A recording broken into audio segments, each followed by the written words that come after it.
자, 성경은 결혼으로 시작해서 결혼으로 끝나는 게 이 성경의 이 구속사의 말씀이에요. 에덴 동산에서 하나님께서 아담과 하와를 두 사람을 부부로 맺었죠. 근데 계시록에서는 어떻습니까? 예수 그리스도와 성도 간에 어때요? 결혼잔치로 결국은 끝내요. 근데 이 창세기에서 결혼은 사실은 어때요? 불완전했고 첫사람 아담은 실패했어요. 왜냐하면 이 아담이 자기의 부인 하나님께서 붙여준 하와가 시험을 받도록 어때요? 그러니까 성경학자들이 이런 의문을 제기해요. 뭐 에덴 동산에 그 당시에 아담과 하와가 있었을 거란 말이에요. 두. 근데 하와가 이 뱀과의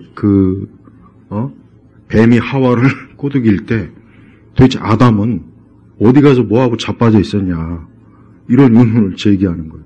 저도 그게 참 궁금해요.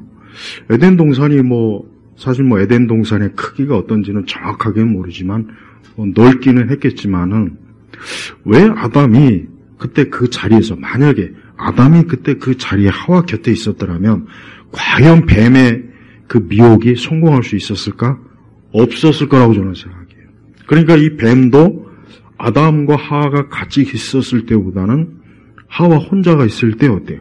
혼자 있을 때 하와에게 접근해가지고 하나님의 그 선악과에 대한 약속에 대한 의문을 제기하고, 야, 하나님이 말씀하신 걸 믿지 마. 그건 잘못된 거야.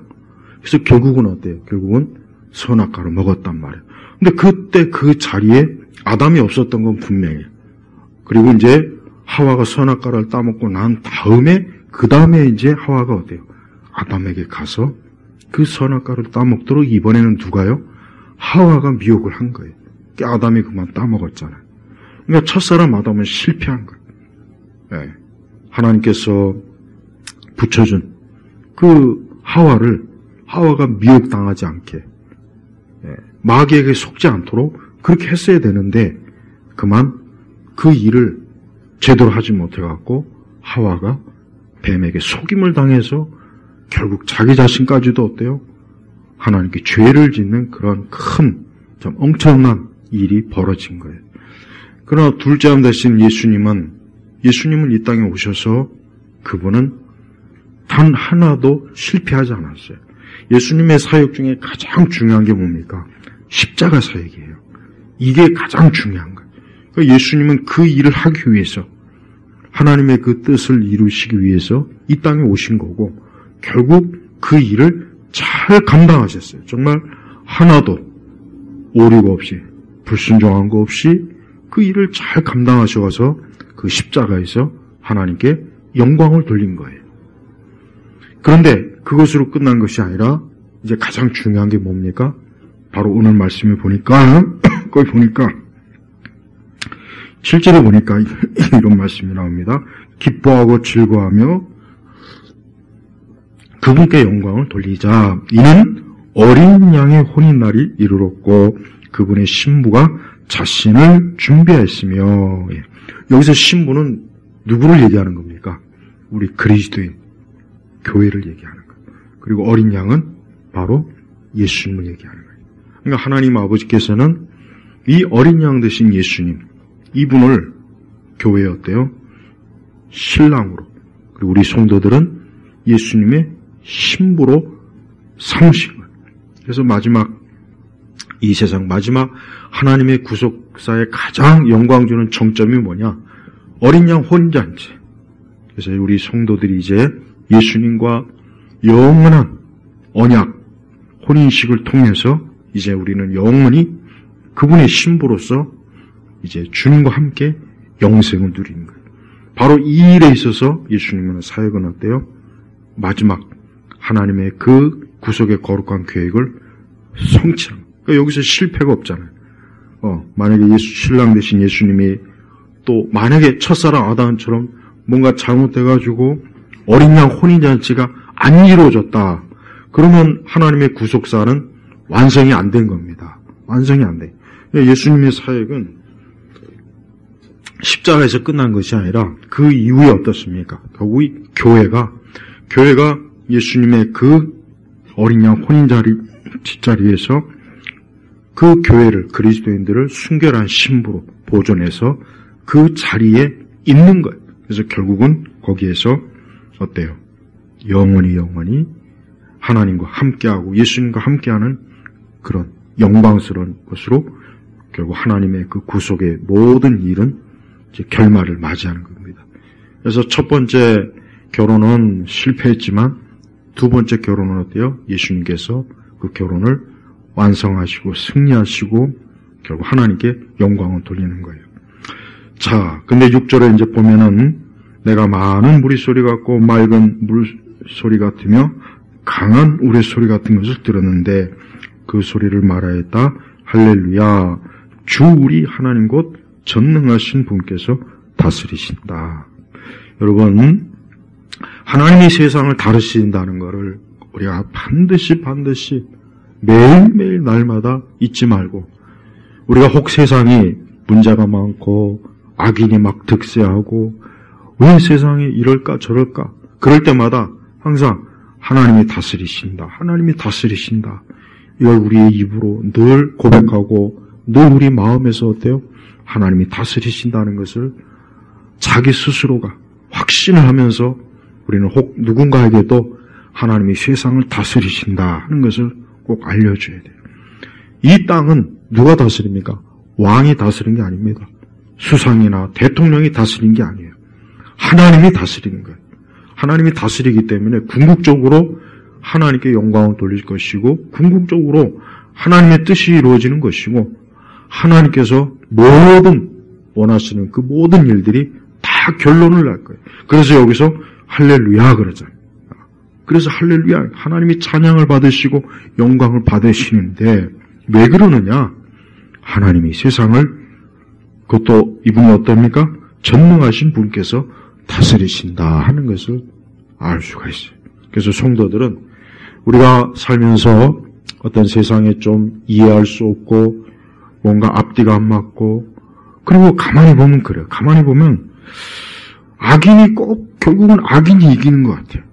악인이 승리하는 것 같고 악인의 권세가 세워지는 것 같고, 이 언뜻 보기는 그래요.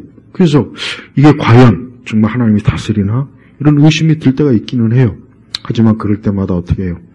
이 말씀에 성경이 분명히 하나님 곧 전능하신 분께서 다스리신다.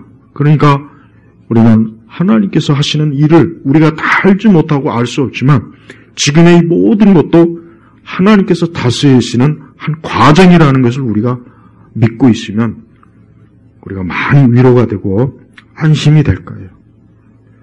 또한 우리는 하나님이 다스리는 것을 인정하지 않는 사람, 믿지 않는 사람이 참 많아요. 하나님이 세상을 다스리신다 그런 얘기를 하면 하나님 같은 것이 어디 있느냐? 그 하나님이 도대체 어디 있는데 왜 세상이 이러냐? 그들은 그런 얘기를 할 거예요. 하지만 그들은 하나님이 계신 거를 안 믿는 거예요. 하나님이 존재하신 것도 안 믿는 사람이 하나님이 다스린다는 걸 믿게 하겠습니까? 우리는 그런 얘기를 들을 때 그렇게 크게 신경 쓸 건 없지만 그들이 하나님이 다스리신다는 걸 빨리 깨닫고 하나님을 좀 믿게 해달라는 기도는 꼭 해야 됩니다. 이 땅의 모든 사람들이 하나님이 세상을 다스린다는 것을 안다면 무엇보다도 이 땅의 권세자들이 예수님께서 빌라도에게 뭐라고 하셨습니까? 너의 그 권세는 하늘에서 하나님이 주신 거라 그랬어요. 그러니까 빌라도는 자기의 그 총독의 권세가 로마 황제가 준 것이고 그래서 로마 황제가 자기의 주인이라는 생각을 가지고 있었지만 예수님은 아니다, 이거 아니다.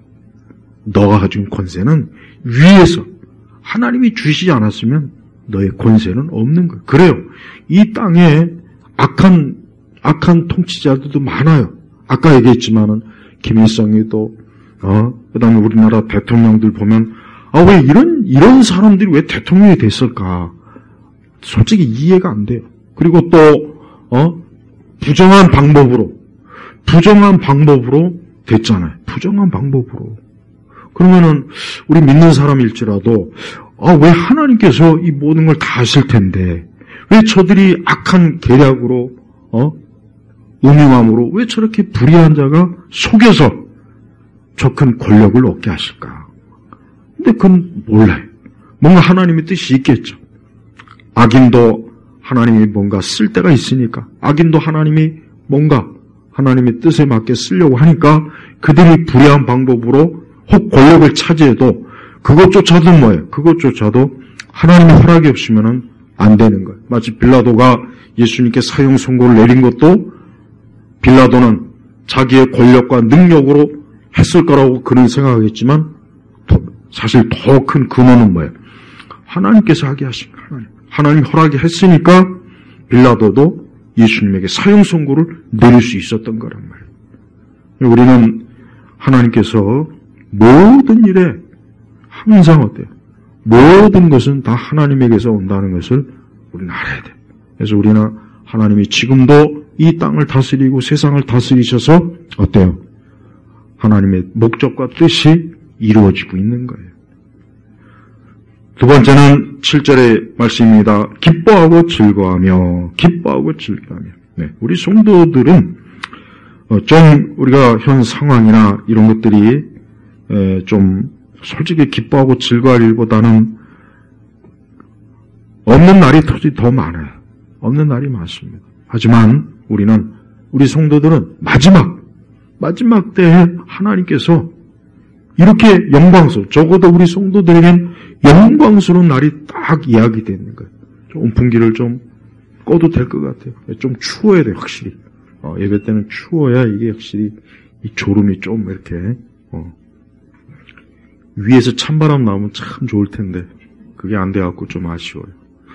자, 기뻐하고 즐거워하며, 여러분, 결혼을 앞둔 신부가 그래도 즐거워하겠죠? 그렇지 않겠습니까? 결혼을 앞둔 신부가, 야, 이 결혼 내가 잘못하는 것 같아. 이거 물러야 되는 거 아니야?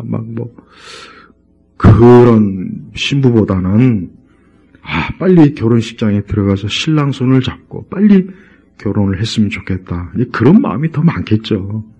우리 성도들도요, 우리 성도들의 기쁨과 즐거움은 이 땅에서 오는 것이 아니라 어디에서 옵니까? 하늘에서 오는 거예요. 그러니까 성도들은 확실히 정말 신랑 되신 예수님과 앞으로 이 어린 양 혼인잔치를 할 것을 그걸 바라보며 사는 거예요. 그게 위안이고 위로고 기쁨이고 그게 소망이에요. 그게 소망입니다.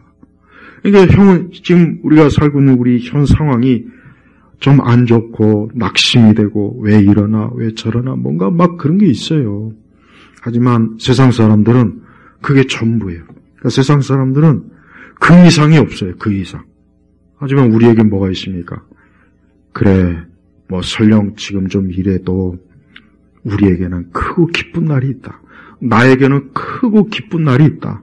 나는 그 날을 바라보면서 오늘 살아간다. 위로를 받는다. 내가 혹 몸이 아프고 여러 가지로 어렵고 또 혼란도 있고 또 뭔가 모르게 참 인간적으로 아무 소망이 없어도 우리 성도들의 큰 소망이 뭐냐?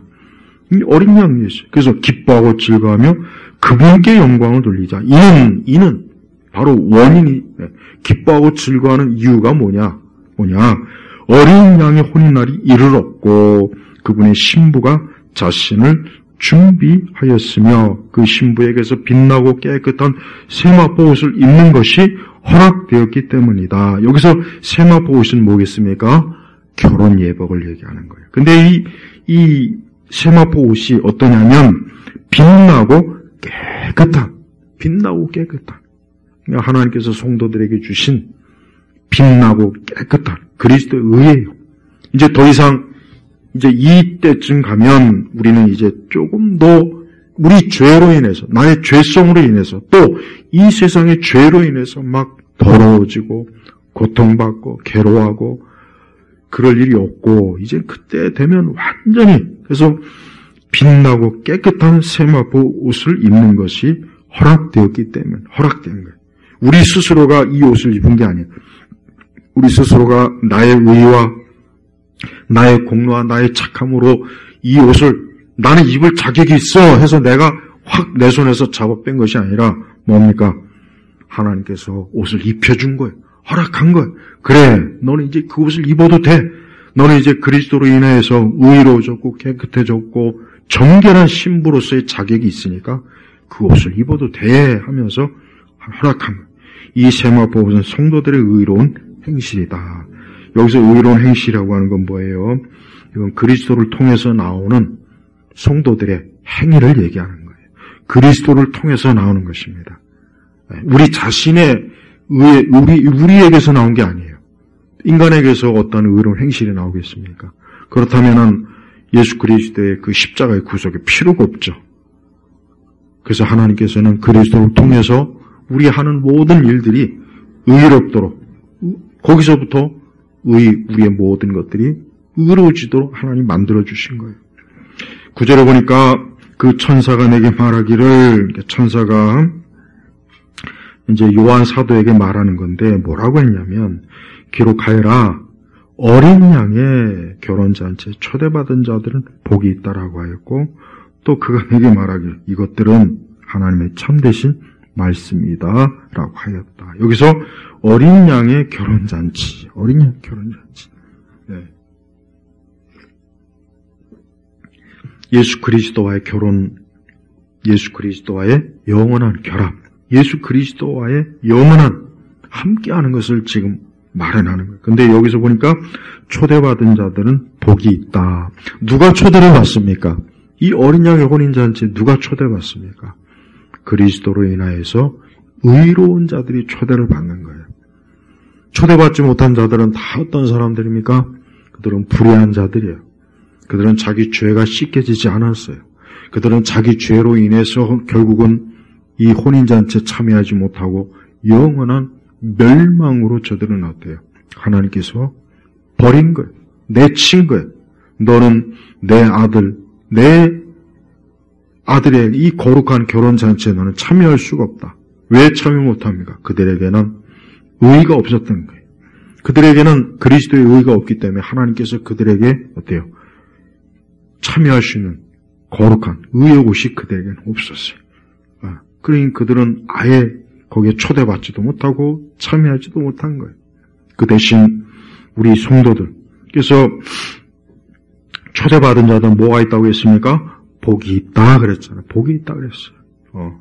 그러면서 이걸 다시 한번 확증하는데, 또 그가 내게 말하기를, 그러니까 천사가 이것은 자기 말이 아니라 이것들은 하나님의 참되신 말씀이다 한 거예요. 그러니까 천사는 지금 자기가 말하는 게 아니다. 내가 말하는 것이 아니라 하나님께서 하신 말씀이다. 그래서 하나님께서 어린 양 참자리에, 혼인자리에 초대받은 자들은 다 복이 있다고 하나님께서 말씀하신 것이다. 하나님께서. 그러니까 이 어린 양의 혼인잔치를 주관하시는 분이 누구입니까? 하나님이에요. 하나님 아버지예요.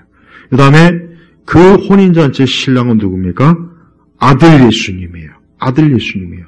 그리고 그의 신부는 누구입니까? 우리 성도들을 얘기하는 거예요.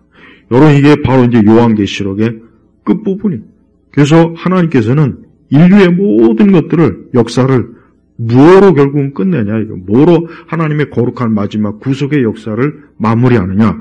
그 아들 예수 그리스도의 혼인잔치로 화려하게 아주 영광스럽게 그거를 마지막 영광스러운 모습으로 딱 마무리해서 이젠 더 이상 어때요?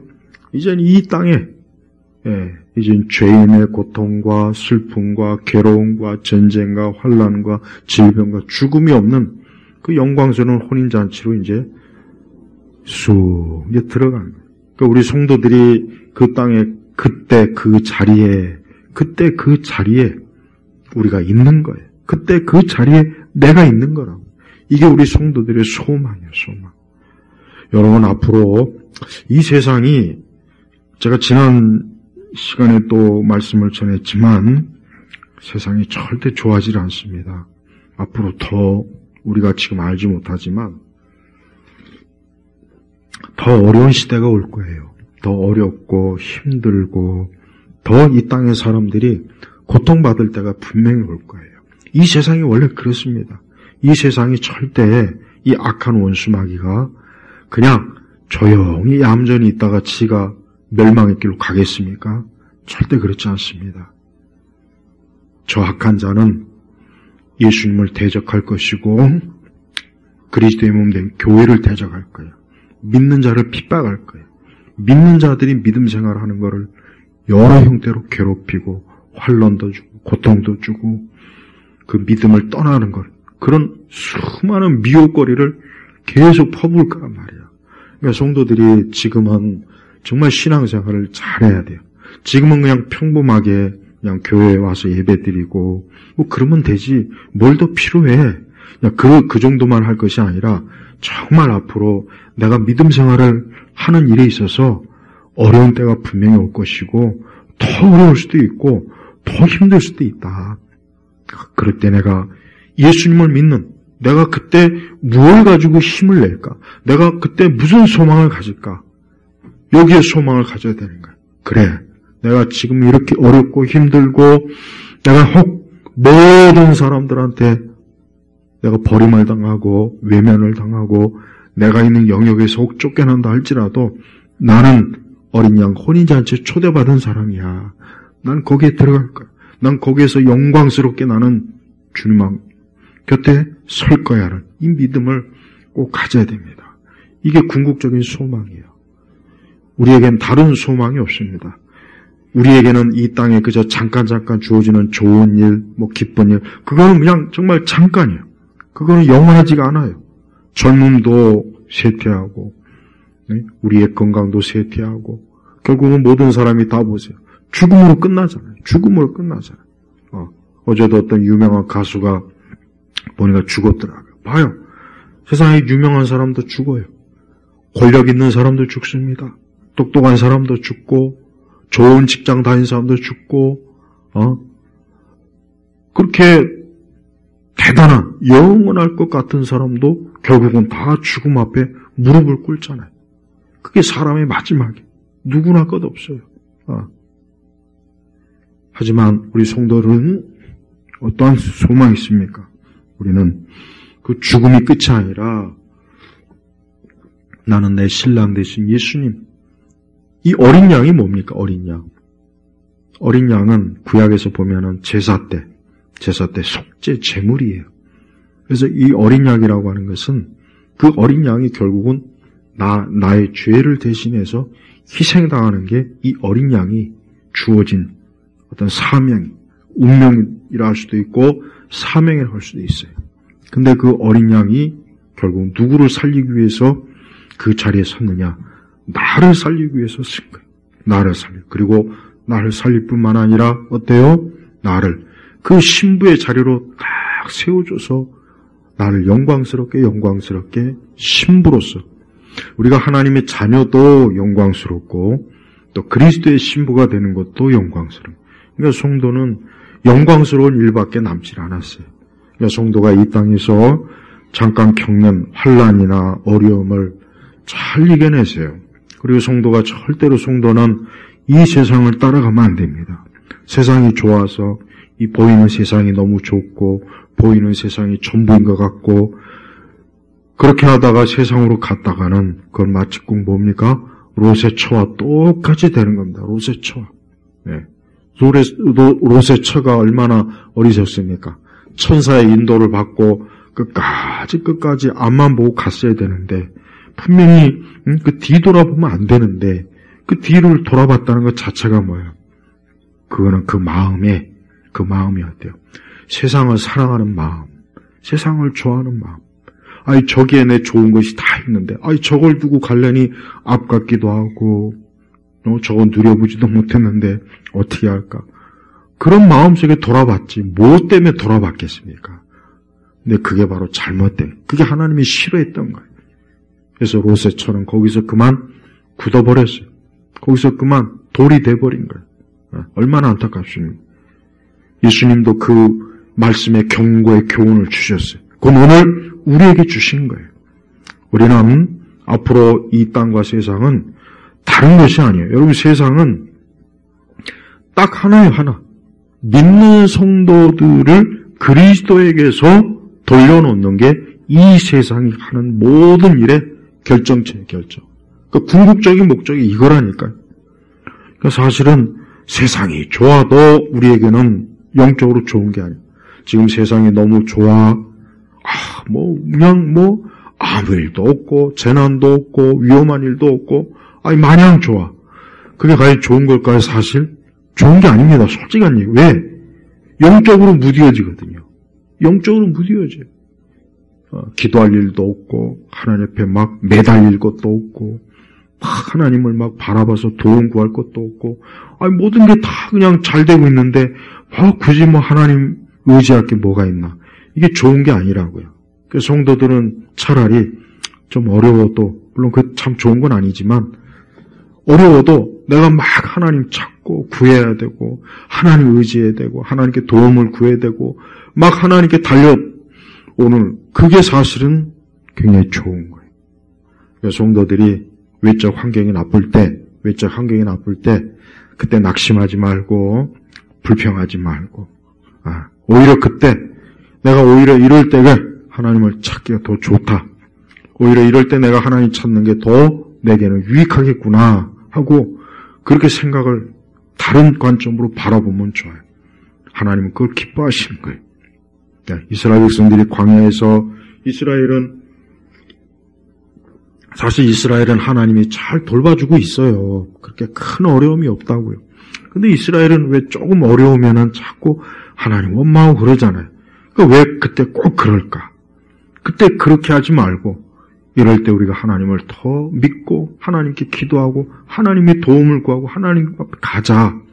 이러면 얼마나 하나님 기뻐하시겠어요? 그럼 하나님께서 그들을, 40년 동안 굳이 광야에 있지 않고, 가나안의 젖과 꿀이 흐르는 땅으로, 금방 인도해서, 그 가나안의 젖과 꿀이 흐르는 땅에서, 얼마나, 참, 거기서 좋은 노예가 아닌 자유민으로서 살 수가 있는데, 첫 세대 이스라엘은 그렇지 못했단 말이에요. 우리가 이 땅에 살 때도 그래요. 우리가 어떤 어려움이 오고 그래도 절대 원망하거나 불평하지 말고, 이럴 때 내가 또 하나님 한번 찾아보자. 이럴 때 내가 진짜 하나님 찾아보자. 이럴 때 정말 하나님이 계신가? 평소에 그런 의심이 들었다면은, 그래, 이때 내가 하나님 찾아보자. 하나님이 계시고 하나님이 다스리고 하나님 모든 걸 인도하신다는데, 그래, 이때 한번 내가 하나님 찾고 구해서 그 하나님을 알고 하나님 더 가까이 하자. 이런 마음을 먹는 게, 이게 하나님이 기뻐하시는 거예요. 그렇지 않고 마귀는 교묘해요. 이 사단은 우리 마음을 비집고 들어오는데, 우리 마음에 꼭 이 사단은 시험거리를 생기면 그때 꼭 비집고 들어와요. 이 마귀는 꼭 시험거리가 있으면 그때 비집고 들어와서, 야, 하나님이 어디 계시냐? 야, 하나님이 함께 하시면 이런 일이 있겠느냐? 야, 하나님이 널 돌보시겠느냐? 하나님이 너의 기도를 들으시겠느냐? 하나님께서 지금 너와 함께 하시겠느냐?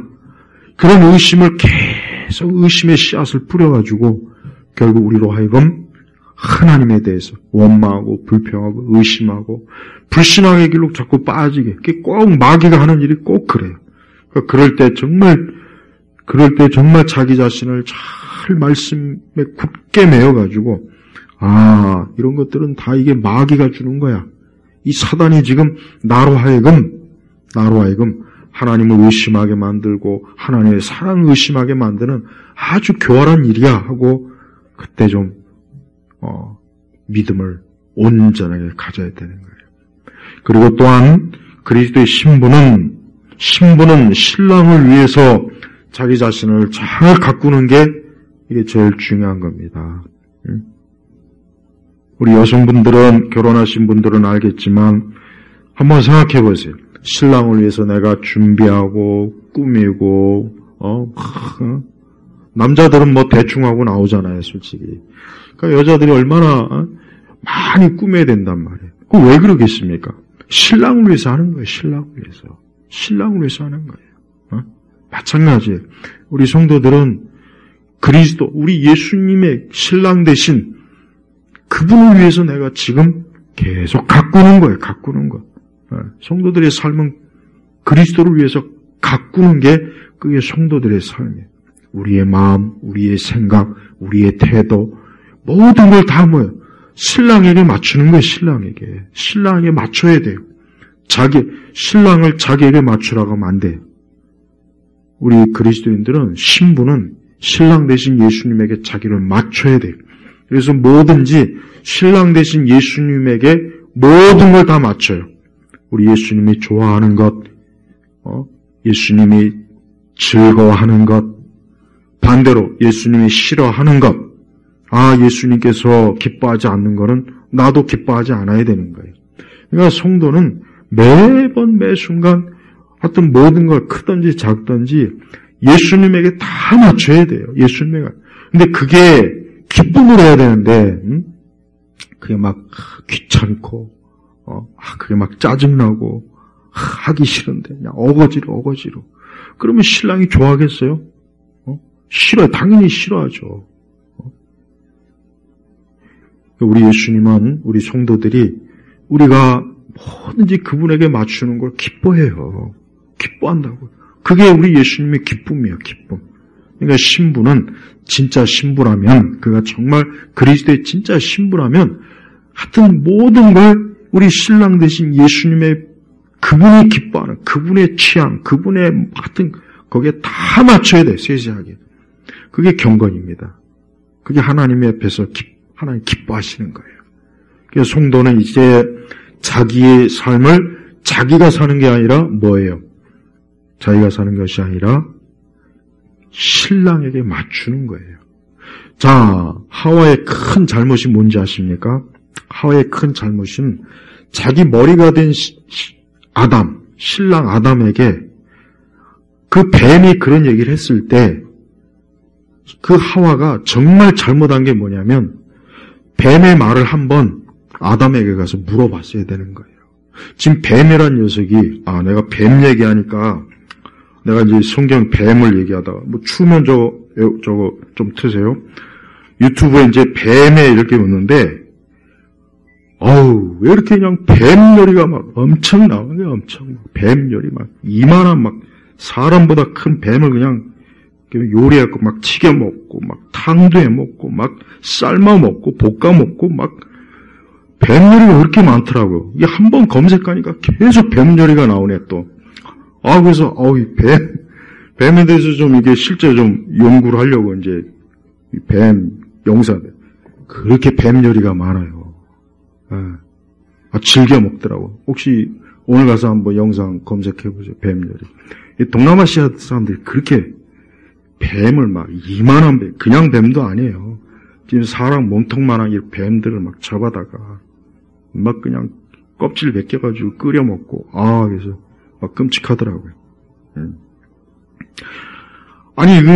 자 보세요. 하와가 뱀이 그런 얘기를 했으면 하와가 진짜 아담의 신부로서의 그 의무를 지키려면 어떻게 됩니까?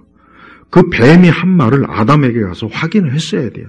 지금 뱀이 이런 얘기를 하는데 이게 맞냐고, 이게 맞는 거냐고 아담에게 얘기를 했어야 돼요. 그럼 아담은 분명히 그건 하나님께서 말씀한 거하고는 틀리고 잘못된 말이다. 그렇게 했어야 되는 거예요. 근데 하와가 왜 자기 마음대로 결정을 하는 거예요. 그러면 안 되겠다고요.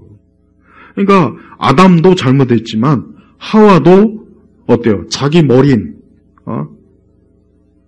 신랑은 우리 결혼한 여성들은 신랑이 그 남편이 자기 머리란 말이에요.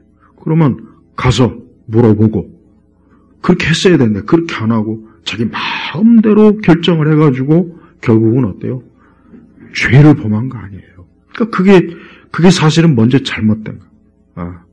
물론 아담이 그 하와가 아직 연약한, 분명히 아담보다는 연약하단 말. 그러니까 자칫 하와가 혹시라도 잘못될 수 있으니까 항상 늘 가까이서 옆에서 이렇게 있었어야 되는데 그렇지 못한 것도 큰 책임이고 마찬가지예요. 우리 성도들은 자기 마음대로 하면 안 돼요. 항상 우리가 그리스도의 그분에게 늘 그분의 예수님의 뜻이 뭘까? 주님께서 어떻게 말씀하실까? 그분의 생각과 그분의 목적이 뭘까? 항상 그래야지 내 마음대로 결정하고 내 마음대로, 그거는 신랑 되신 예수님을 무시하는 거예요. 그러니까 하와는 아담을 무시한 거라고요. 아담을 무시했어요. 자기 신랑에게 가서 물어야죠. 먼저 가서 묻고 그 뱀의 말이 맞다 그러면 그때 가서 뭐 선악과를 따먹든 튀겨먹든 뭘 하든지 해야지. 근데 왜 자기 마음대로 신랑 그 아담의 말을 먼저 물어보고 아담의 확인하면은 얼마나 좋았어요. 근데 안 했다고. 그 자리에서 그냥 따먹은 거예요. 따먹은. 그게 얼마나 안타깝습니까? 하와는 자기가 마땅히 자기의 머리인 아담에게 가서 아담의 뜻을 묻고 확인하고 구했어야 되는데 그렇지 않아서 결국은 어때요? 그 엄청난 일이 아담에게까지 결국은 다 미쳐버린 거예요. 지금도 똑같아요. 우리 성도들은 모든 일을 언제나 그냥 예수님을 그저 입으로 고백하고 그게 끝이 아니에요.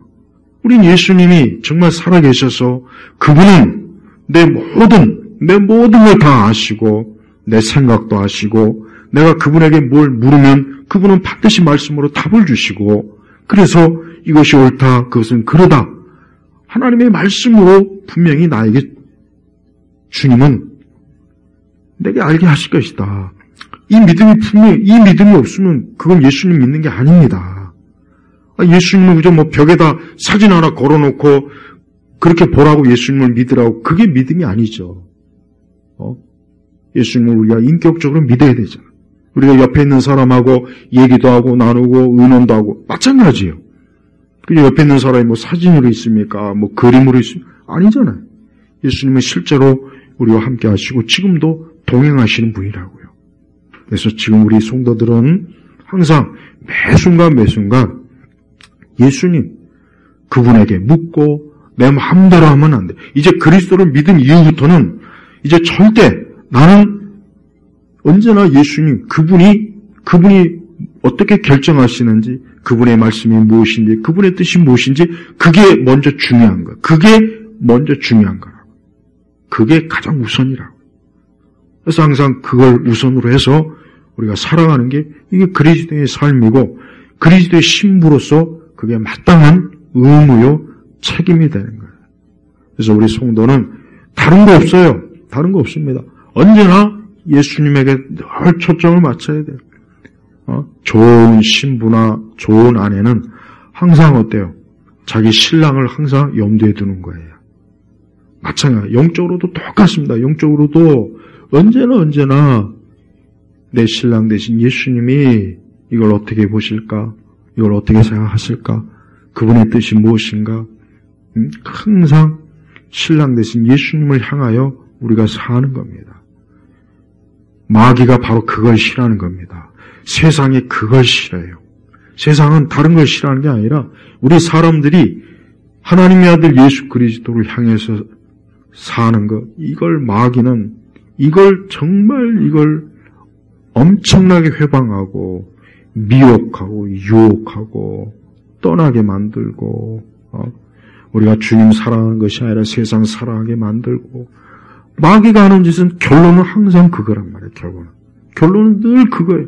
복잡한 것 같지만 다른 게 아니에요. 사람들이 예수님을 멀리 떠나는 거. 그게 마귀의 최고의 기쁨이에요. 그 기쁨이에요. 이단들이 왜 저렇게 설치됩니까? 이단이 결국 하는 일이 뭐겠어요? 한번 곰곰이 생각해보세요. 각종 이단이 많지만 딱 하나예요. 예수님에게서 떠나게 만들잖아요. 결국 이단에 빠지면 결국 예수님을 안 믿게 만들어요. 결국. 그래서 교주를 따라가고 이상한 거 따라가서 이상한 잘못된 그릇된 영적 생활을 하게 만들고. 그러니까 마귀가 배후에서 역사하니까 결국 우리로 하여금 신랑 되신 예수님을 떠나게 만든다고. 그래서 우리 성도들은 무엇이 됐든 나의 신랑 되신 예수님을 더 가까이 하고 그분을 사랑하고 그분의 마음에 들고 그분을 흡족하게 여기고 그분을 막 기쁘게 하고 이게 성도의 일입니다. 다른 거 없어요. 다른 거 없습니다. 이 신앙은 바로 그겁니다. 우리는 세상의 모든 일들을 언제나 우리 예수님, 그리스도, 그분의 관점으로 보고 그분의 뜻으로 모든 걸 비춰보면은 분명히 모든 일에 있어서 어때요? 어둠과 빛을 잘 분간할 수가 있어요. 마지막 때 우리의 최고의 기쁨과 소망과 큰 위로와 안전이 뭡니까? 이 어린 양 대신, 그래서 여기서도 어린 양의 결혼잔치에 초대받던 자들은 복이 있다. 반대로, 그러면 이 어린 양의 결혼잔치에 초대받지 못한 자들은 뭡니까? 저주예요. 저주란 말이죠. 이거 무서운 거예요. 무서운 거란 말이에요. 저는 사람이 죽으면, 야, 저 사람이 지금 하나님 곁에 갔을까? 아니면, 심판, 앞으로 멸망의 심판을 받으려고, 흑암의 자리에 갔을까? 늘 그게 궁금합니다. 그게 궁금해요. 그리고 그게 이제 끝이란 말이에요. 우리도 마찬가지. 내가 오늘 그리스도를 믿고 하나님 믿는 게 이게 지금 잠깐 이 땅에서 그 문제로 끝나면야 상관없지만 이게 내 아주 영원한 것과 관계되는 일인데 내가 오늘 예수님을 믿는 이 일을 내가 하찮게 여기거나 이걸 별거 아니라고 여기면 안 되겠구나. 내가 결혼잔치에 초대받고 그분과 함께하는 게 이게 내 낙인데, 내 인생의 가장 궁극적인 낙인데 내가 이걸 얻지 못하면 지금 여기서 이 모든 게 무슨 소용이 있겠냐. 아무 소용이 없잖아요. 아무 소용이 없잖아요. 우리 성도들은 지금 오늘 이 말씀을 들은 이 순간에 다시 한번 나는 이 어린 양의 결혼잔치에 초대받은 자인가? 나는 이 어린 양의 결혼잔치에 초대받은 자인가? 다시 한번 좀 생각해서 내가 예수 그리스도를 믿는가?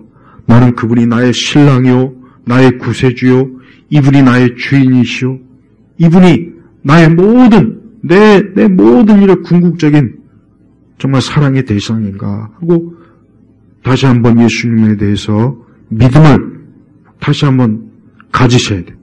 다시 가지셔야 돼요. 이 어린 양의 결혼잔치에 초대받지 못했다면 어떻게 되겠어요? 그 자리에 내가 없다면, 내가 그 자리에 지금 없다면 내가 어디에 가 있겠습니까? 흑암의 자리에 가 있는 거예요. 오늘 예수님 안 믿은 사람이 죽으면 어디 가 있는지 아십니까? 앞으로 그는 이제 최후의 멸망의 심판을 당할 그때까지 지금 대기하고 있는 거예요. 그때까지 흑암에서 대기하고 있는 거예요. 그러나 그리스도를 믿는 자는 구원받은 우편 강도처럼 신랑과 지금 예수님과 함께 지금 있어요.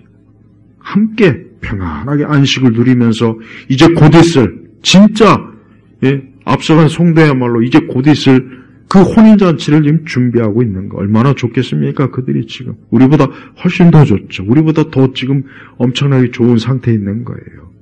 그래서 믿고 지금 주님 곁에 간 사람은 이제 혼인잔치 그날만을 지금 학수고대하고 있는 거고 이 땅에 있는 우리 성도들도 마찬가지긴 해요. 그러나 믿지 않는 자들은 여기 살아있는 사람이 아직 하나님의 뜻이 모르니까 그건 말할 수 없지만 믿지 않고 죽은 사람은 앞으로 지옥을 갈 그 최후의 마지막 심판 때까지 잠깐 지금 머무는 거란 말이에요. 그러니까 그들의 상태가 지금 어떤 상태가 있습니까? 내가 이 땅에서 예수 믿을 걸, 내가 이 땅에서 교회 나갈 걸, 내가 이 땅에서 신앙생활 할 걸, 내가 이 땅에서 사업한다고 공부한다고 취직한다고 뭐 한다고 그냥 이런 거 막 등한히 여기고 내가 그렇게 친구들하고 놀고 먹고 사람들하고 등산 다니고 뭐하고 그게 얼마나 큰 후회와 탄식과 돌이킬 수 없는 고통이겠냐고요. 한번 생각을 해봐요. 그러니까 사람들이 어리석은 거예요. 사실 우리 사람들이 가만히 보면은 그냥 그 한순간만을 생각해요. 그 한순간만 생각하는 거예요. 한순간. 근데 뒤돌아보면 아유 왜 그랬을까 그런 생각이 들잖아요. 근데 그게 영원한 처소에서 만약에 그랬다면 이거는 정말 말로 다 할 수 없는, 이건 물릴 수도 없고 이건 다시 뒤돌아갈 수도 없고, 어린 양이 초대받지 않는 자들은 그건 뭐라고 표현을 못할 만큼 무서운 거예요. 그러니까 여기서 초대받은 자는 복이 있다 그랬지 않습니까? 오늘 이 시간 우리 예일교회 성도들은 여기 있는 분들 한 분도 이 어린 양의 이 혼인잔치에 없으면 안 돼요.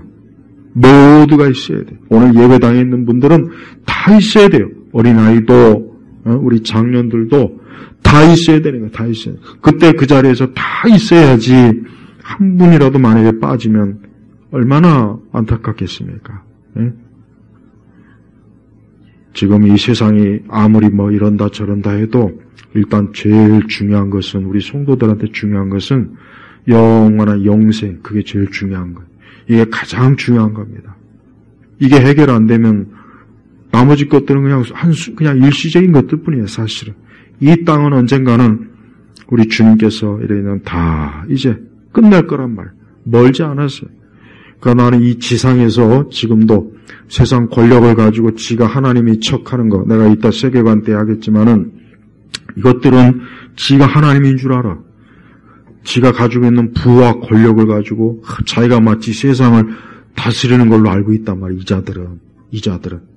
근데 성경에 뭐라 그랬어요? 하나님이 다스린다 그랬다고요. 일론 머스크가 다스린 게 아니에요. 트럼프가 다스린 것도 아니고, 저 중국의 저 곰돌이 시진핑이 다스린 것도 아니에요. 착각하면 안 돼요. 근데요, 이 땅에 있는 이 자본과 힘이 많은 사람들은, 이자들은 자기들을 굉장히 마치 하나님으로 알고 있어요. 이 사람들의 의식구조, 의식구조는 그래요. 진짜 그렇습니다. 이 사람들은 일반 이 사람들을 그냥 노예로 여깁니다. 진짜 그렇게 여겨요. 그래서 그 사람들이 이 사고방식은 달라요. 진짜 다르다고.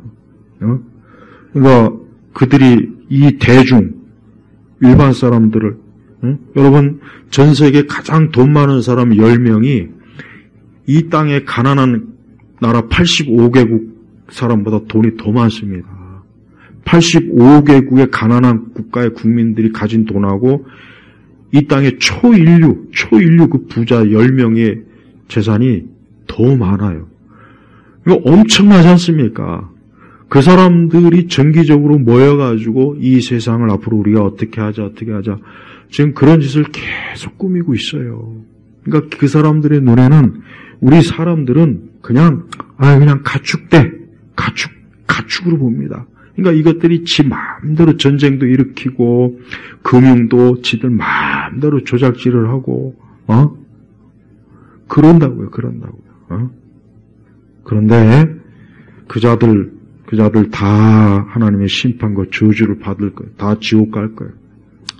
빌 게이츠, 저놈도 아주 악한 자예요. 아마존의 그 설립자 그 녀석도 그렇고, 하여튼 지금 이 세상을 지들 마음대로 주물럭주물럭거리는 인간들은 하나님이 얼마나 무섭고 두려운지를 앞으로 계속 그딴 식으로 가다간 하나님의 심판대에 설 거예요. 우리 성도들은 그런 사람들을 부러워하지도 말고 그들을 아예 절대 부러워하지 마. 왜 나도 좀 저처럼 되고 싶다. 그러면 안 돼요.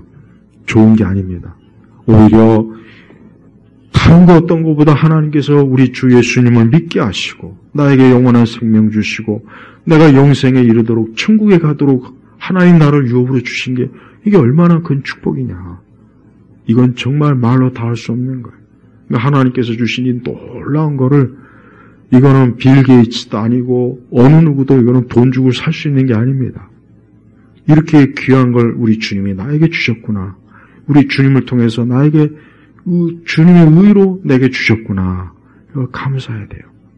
여러분 마지막 때 얼마나 많은 사람들이 예수님의 은혜와 사랑을 입지 못해서 하나님의 그 구원을 받지 못해갖고 통곡하고 비명을 질러대고 저주를 하며 그 지옥의 불고덩이 들어갈 걸 한번 생각해 보십시오.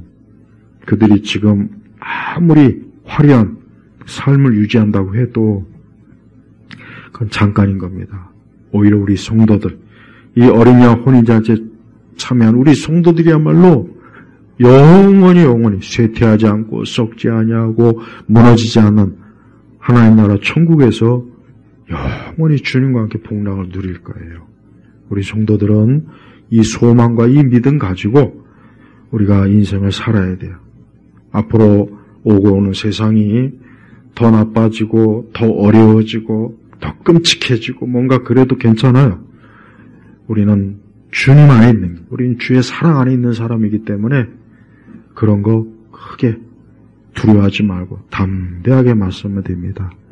우리 영혼 성도들이 여기 있는 분들, 저를 비롯해서 우리 모두가 이 어린 양 혼인잔치에서 그때 기뻐하고 즐거워하고 이제 더 이상의 슬픔도 없고 근심도 없고 아픈 것도 없고 고생하는 것도 없고 추운 것도 없고 더운 것도 없고 괴로운 것도 없고 어둠도 없고 얼마나 좋습니까? 그때가 생각하면 얼마나 좋아요. 그렇지 않겠습니까?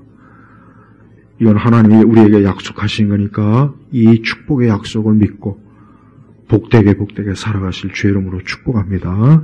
기도하겠습니다. 하나님 아버지 감사합니다. 주여 이 땅은 어느 면으로 보나 우리 성도들이 평안을 얻을 수 있는 것도 아니고 우리에게 즐거움과 기쁨을 줄 것도 아니고 이 땅은 죄로 인해서 늘 불안하고 전쟁과 슬픔과 죽음이 가득한 곳입니다. 우리를 하나님의 사랑으로 그 가운데서 건지신 아버지 하나님께 감사합니다. 주여 우리 예일교회 온 성도들이 지금 이 예배의 자리에서 이 말씀을 듣고 있는 모든 이들이 이 어린 양의 혼인잔치 자리에 초대받아 그 자리에 기쁨과 영광으로 서게 하여 주옵소서. 우리가 그때는 기쁨으로 찬송하며 더 기쁨으로 즐거워할 수 있는 그런 복된 날일 될 줄로 믿습니다. 지금 이 시간에 온 우리 성도들이 다시 한번 예수님을 믿는 믿음으로 주님에 대한 믿음을 굳건하게 하는 우리 성도들이 되게 하소서. 예수 그리스도 이름으로 기도 올렸습니다. 아멘.